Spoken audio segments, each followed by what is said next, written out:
SP को भेटी आलोचना कले BJD fact finding team. Koraput जिला बंधुगा थाना अंचल में 5 वर्षर शिशुकन्या बलात्कार शिकार होईछि। घरे केही नथिबार सुजोग नै शिशुकन्या को स्थानीय युवक बलात्कार करथिला। ए घटना जणा पड़िबा परे शिशुकन्या परिवार तरफरु थाना रे अभियोग होईथिला। अभियोग को आधार करी पुलिस युवक को गिरफ्त करी कोर्ट चालान करिछि। बीजेडी सुप्रीमो नवीन पटनायक निर्देश क्रमे कोरापुट बीजेडी जिला सभापति जिन हिक्का नेतृत्व बीजेडी फैक्ट फाइंडिंग टीम शिशुकन्या गांव को जाई परिवार को साक्षात करिसेंती। एने कोरापुट एसपी रोहित वर्मा को साक्षात करी मध्य आलोचना करिसेंती। भविष्यत रे शिशुटी किपरि पाठ पढ़ी साधारण भावे जीवन यापन करिवो शिशुर भविष्यत प्रति दृष्टि देबा पई आलोचना करा जायतिला। बीजेडी फैक्ट फाइंडिंग टीम को कहिबा कथा राज्य रे एबे शिशु और महिला असुरक्षित मनुछंती। दिनकु दिन बलात्कार नारी निर्यातना बढ़ी चलीछि। जे पर्यंत राज्य रे बलात्कार और नारी निर्यातना संपूर्ण भाव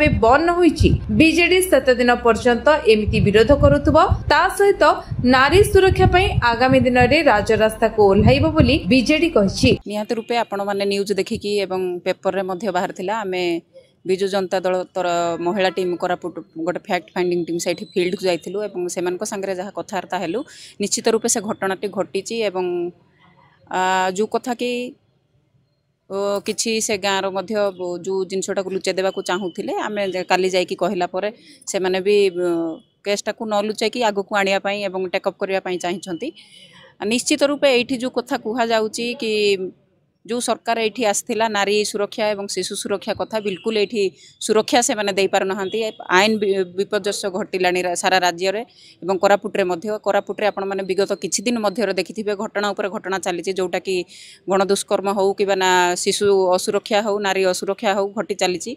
सेही परिप्रेक्षी रे पूर्वतन मुख्यमंत्री श्रीजुक्त नवीन पटनायक निर्देश क्रमे सेठी जाइथिलु एवं सेठी जहाँ आम घटनाटी देखिलु निश्चित रूपे सत्यता एठी से जो घटना घटी घटनाटा को एठी आम आसिक एसपी सार को मध्य गोटे मेमोरेंडम देइचु केमिति से झीर सुरक्षा हबो एवं आगामी दिन में तार पाठपढ़ा उपर भविष्य उपर केमिति तांकर गोटे सेफ्टीटा रहिबो एवं जेमिति आगामी दिन में एभलिया घटनाटी न घटू महिला निर्यातित एवं महिला असुरक्षित एवं महिला मानकु दुष्कर्म जोड़ा कि घटी चली सेटा केमती न हो सेटा हमर दाबी रहूची।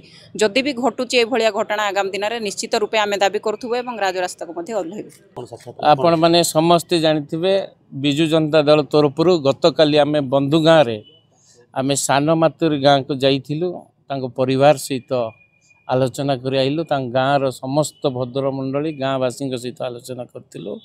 दुर्भाग्यर कथा आज जोपरी भाव में क्रमागत भाव में कोरापुट जिला विभिन्न अंचल लामतापुर कोटपाड़ जयपुर लक्ष्मीपुर एपरी भाव में नाबालिक मानकर प्रति दुष्कर्म अधिक अधिक बढ़ी जाइए। तेणु आमे अनुभव कलु ए राज्य सरकार आईन श्रृंखला बिगड़ाई दे सारे कौन सी नारी की महिला की छात्री ये श्रृंखलित ना कि सुरक्षित ना।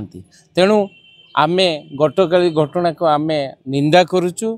आमे डिमांड करुचु से पीड़िता जे अच्छी तार सुरक्षा एवं भविष्यत पाई सरकार चिंता करंतु किपरि भाव रे से नाबालिका भविष्यत रे जने सुरक्षित भाव रे निजर जीवन यापन करि पारिबो एवं भविष्यत रे भलो पाठ पढ़िबार व्यवस्था सरकार को आमे डिमांड करछु। कोरापुट रे देवदत्त पाणी रिपोर्ट विश्व विजय न्यूज ओडिशा।